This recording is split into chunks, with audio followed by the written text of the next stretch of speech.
They say that Christmas is all about family, but for me, that's only ever been partially true. As a little boy growing up in the late 90s, Christmas was so much more. I'm from Newcastle upon Tyne, a small city along the River Tyne in northeast England. You might know it as the home of Newcastle Brown Ale. In the UK, it's better known as the city of fake tans, fake eyelashes, and Newcastle United Football Club. But no one does Christmas better than Newcastle. The city centre strung with bright, colourful lights, mince pies and hot chocolate, or, as a grown-up, mulled wine, at the Christmas markets, the annual unveiling of Phoenix Department Store's Christmas window as it stretches along Northumberland Street, full of Geordies rushing about doing their holiday shopping. Geordies are what you call Newcastle natives like me, are people known for their thick, expressive accents. You seen this? Phoenix have done a patent Christmas window this year. Oh, it's proper lush. All them little bears are dead canny like. But the thing I loved most about Christmas as a kid was the television. There was nothing more exciting than getting the Christmas edition of TV Quick, a 14-day guide to all of the shows, movies and Christmas specials, old and new, that would enchant and entertain me during the school holiday.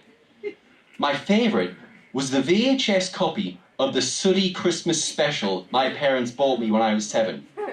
For those of you who aren't familiar with this beloved British masterpiece, it's a children's show about the mishaps of a gloved puppet bear named Sooty and his friends Sue and Sweep. The show had an optimistic view of life, full of heart and humour, and watching it made me feel hopeful and comforted, especially when I was on my own. Christmas television was like an old friend, a friend I only got to see once a year. I had real friends, sure, but I was still a lonely child. My parents were busy working to make sure we could pay the bills, and my older brother Paul would often do his own thing with his friends or in his room playing video games. But Sooty, he was always there for me during the holidays, and it wasn't Christmas without him. Fast forward to 2013. I was 23, and though I was still living in Newcastle, I was dating a guy named Luke who lived in Scotland. It was the happiest time in my life. I'd finally found someone who I felt I could be myself with, who shared my sense of humour, and just made me so damn happy, even if he occasionally had a diva moment. For the first time, I felt truly close to someone. The only problem? Luke was American, and his student visa was set to expire in a couple months' time. Unable to find a job that would allow him to stay in the UK after graduation, he would have to move back home. I was devastated, and during the last few times we were together, instead of getting the most out of it, I would just end up breaking down in tears. The day Luke moved back to San Diego, I rode the train home from Edinburgh to Newcastle, staring out the window and sobbing the entire way. We decided to maintain our relationship long distance, but it wasn't easy. I missed him so much. Our daily Skype calls, no matter how long, were never enough. I became miserable, depressed even. The man who brought love and laughter into my life was now literally half a world away. I just wanted to be with him again. So when Luke invited me to join him and his family in Arizona for the holidays, I was thrilled. The only problem was that neither of us could afford the plane fare. I told my family how disappointed I was I couldn't go, and my parents, a bank teller and a part-time shop assistant, told me they would pay for my flight as my Christmas and birthday gift. A few days before Christmas, Luke met me at San Diego International Airport. The moment I saw him standing there outside of international arrivals was one of the happiest of my life. I threw my arms around him. Never mind that I'd not showered in close to 24 hours and probably smelled like an overflowing bin. I was thrilled to be with him. But it didn't take long before I realised I had touched down in a place that felt like another planet. It was December, and yet it was warm. The walkways leading from the airport to the parking lot were uncovered, open to the air.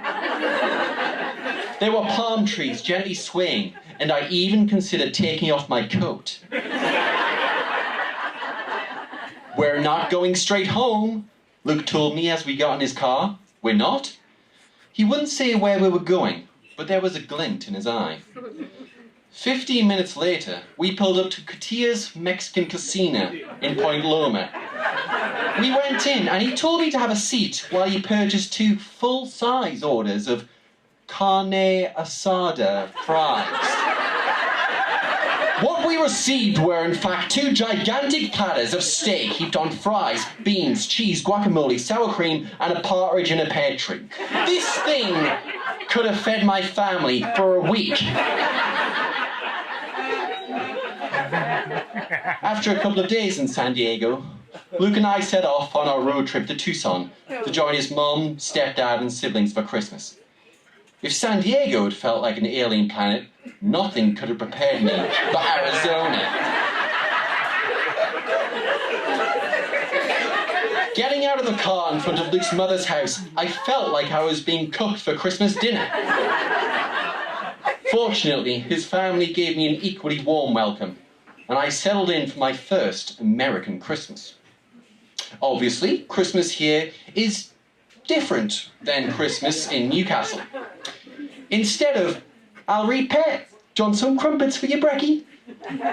it was, "Why isn't Target open on Christmas? I thought this was a capitalist society." No one knew what a mince pie was.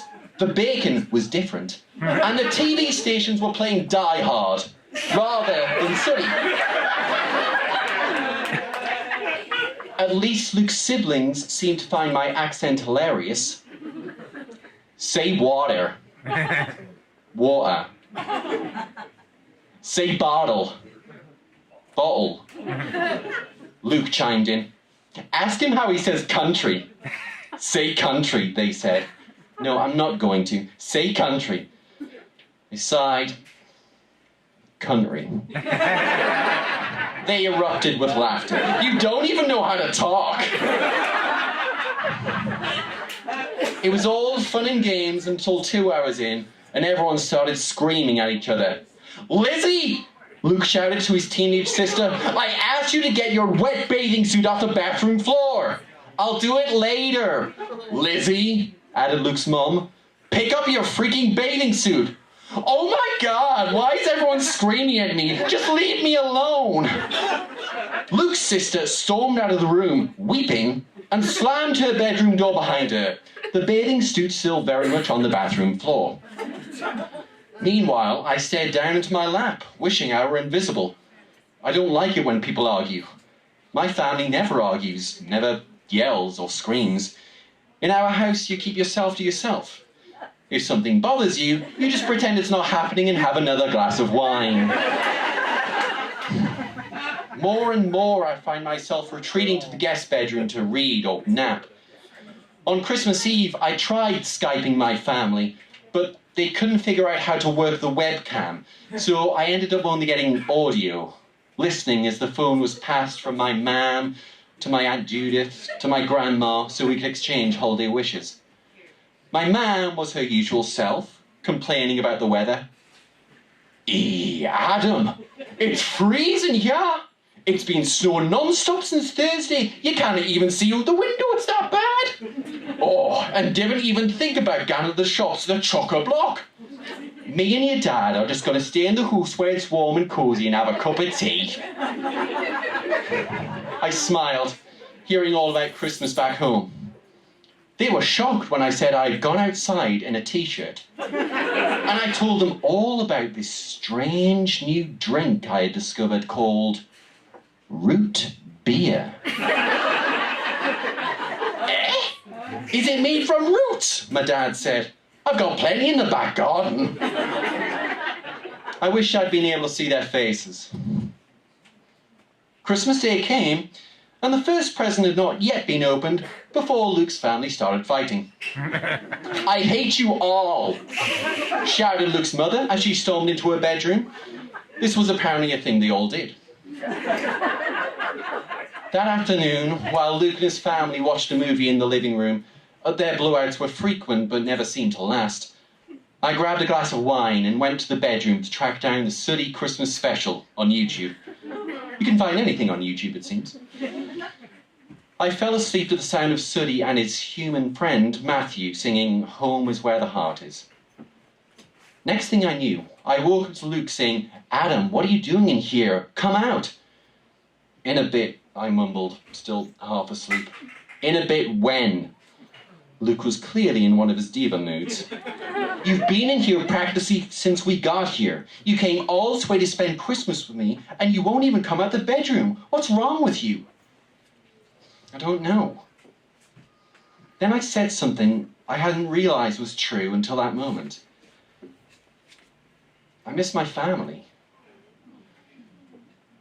Despite what they say in all the movies, I'd never really thought of Christmas as being about family, not when I usually spent so much of it on my own. But now that I was half a world away, I found myself missing them. My parents, my brother, my grandma, and my aunts. They were more important to me than I realized. Luke came over and gave me a hug. A few weeks ago, Luke and I celebrated our 5th wedding anniversary. Thank you. Moving to America has been the greatest adventure of my life, with a wonderful man who loves Christmas more than anyone. From November 1st, he was threatening to put up the tree, eagerly browsing Target's holiday decorations and trying to make me watch dreadful Christmas comedies about stupid people who realize in the end that Christmas is all about family. The fools.